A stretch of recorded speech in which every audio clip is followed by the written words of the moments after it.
Jovens, eu sou o Marcelão e esse é o Jogos Jogo Mais. Hoje, mais um jogo de baralho, vamos falar de truco. No truco, nós temos aí um conjunto de cartas em ordem que vão valer mais do que outras. As famosas manilhas, né, são um conjunto de 4 cartas que valem mais do que as outras cartas do jogo. Então nós temos aí o 4 de paus, que é o zap, nós temos o 7 de copas, né, nós temos o ás de espada, chamada de espadilha, e o 7 de ouro. Essas quatro cartas são as manilhas principais do jogo. Nesse jogo, retiram-se os números 8, 9 e 10. E aí você tem uma variação entre o truco paulista e o truco mineiro. No truco paulista, você acrescenta as cartas 4, 5, 6 e 7. No truco mineiro, você retira elas do jogo, fazendo um baralho limpo, um baralho seco. Então, um baralho de 27 cartas, onde os jogadores vão disputar aí partidas que são de 12 pontos. Cada partida tem 12 pontos.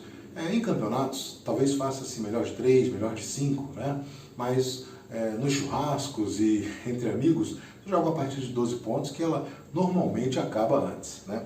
Como é que é o jogo? Você tem o baralho, as 27 cartas, o jogador aqui uma dupla, né? E outra dupla nesse sentido contrário. Então o jogador embaralha, passa para esse jogador aqui cortar, esse jogador corta, ele pode queimar cartas, que é revelar cartas a esmo aí, devolve para o carteador, que vai distribuir então 3 cartas para cada jogador, né? A partir de então, do contrário de a maioria dos jogos de baralho, que não é muito permitido a comunicação, no truco é essencial que os jogadores da dupla se comuniquem. Então, mexer na orelha, alisar o cabelo, dar uma piscada, né? Mexer na carta de determinado modo, né? Uma fala, eles se comunicam, passando mais ou menos as cartas que tem, enviando sinais das cartas que tem. Você pode falar abertamente se você quiser, mas não é uma estratégia tão inteligente assim, né? E aí, o jogador que tem a mão, né, de 3 cartas, ele joga uma carta, né?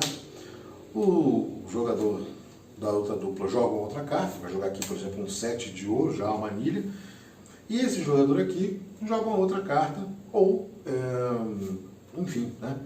Nesse caso, como essa dupla aqui já tá ganhando o jogo, esse jogador pode simplesmente jogar uma carta aqui menor e tá tudo certo. Então, a primeira dupla ganhou essa mão, né? O 7 de ouros ganhou essa mão aqui, tá? Faz necessário uma segunda mão, e aí quem ganhou a mão vai começar a rodada. Então ele joga aqui uma segunda carta, vai começar com uma carta mais alta, né? Esse jogador aqui vai jogar, né, para poder empatar. Se tiver empatado, quem ganhou a primeira rodada já ganhou o jogo, né? Mas esse aqui, que é o último, que é o pé. Esse jogador aqui pode, por sua vez, propor truco. E o truco, aí você aumenta o valor da partida. Ao invés de valer 1 ponto, que vale 3 pontos. Então, é uma situação onde essa dupla aqui tem que ganhar essa rodada, está empatado, e ele está propondo truco, ou seja, está propondo que a partida vale mais.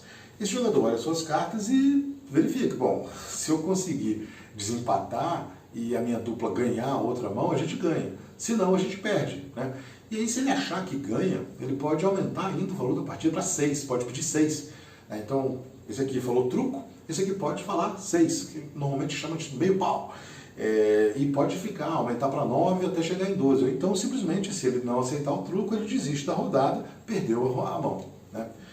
Se por acaso o empate ocorrer na primeira mão, os jogadores revelam uma segunda carta, né? E a segunda carta é que vai decidir se quem ganhar a segunda vai levar a partida, né? Porque leva a primeira e a segunda, certo? E aí você tem muitas nuances de você trucar ou não trucar, né? Você propor o truco, propor que aumente a partida ou não, mas você está o tempo todo sabendo quais são as cartas que o seu parceiro tem. Ou não, né? Se você passou o sinal certinho, vamos dizer assim. É um jogo com várias variantes interessantes. Por exemplo, em alguns lugares eles pegam nesse baralho mineiro, que é um baralho limpo, ainda coloca-se o coringa, né? E o coringa, ele é o chamado de 3,5, ele fica entre o 3 e o 7 de ouros, que é a manilha mais baixa.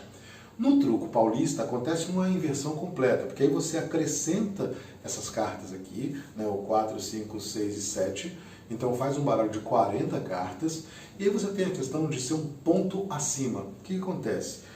Mesma coisa, embaralha, né, o cortador vai lá, corta e vira uma carta.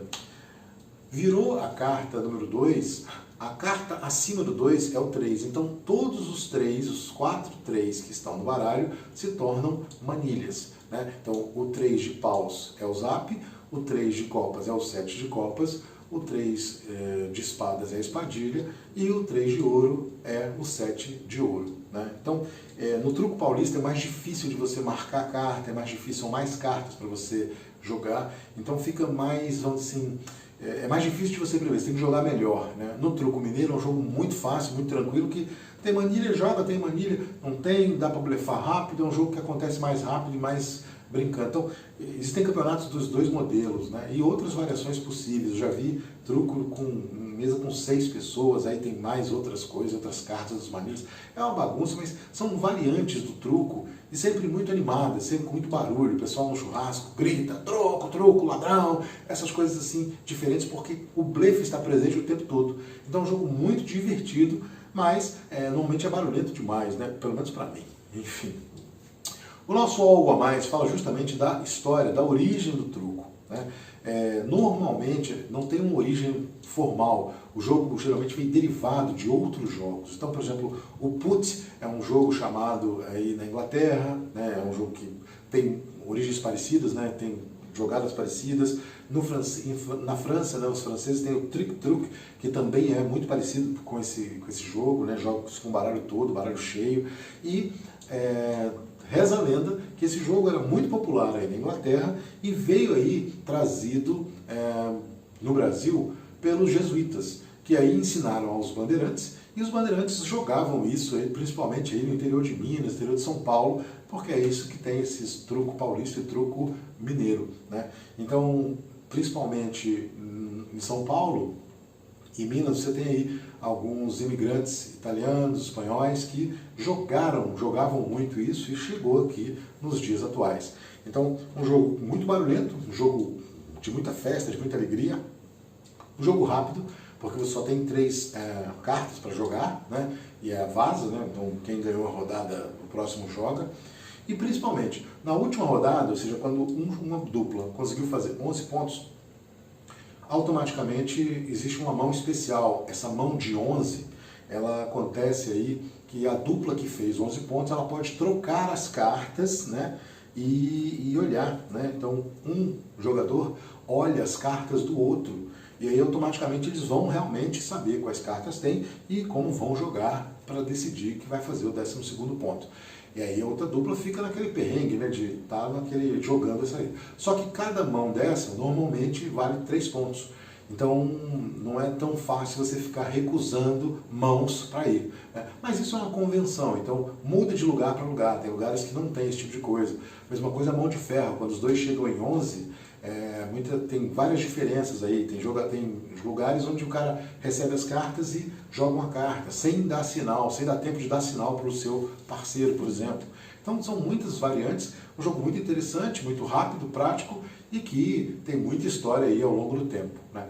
Se você gostou do vídeo, gostou da história, infelizmente amanhã nós não teremos live, né? Esse jogo é um jogo bastante simples, a gente não vai ter muita coisa para contar dele, mas em breve voltaremos com as nossas lives, né?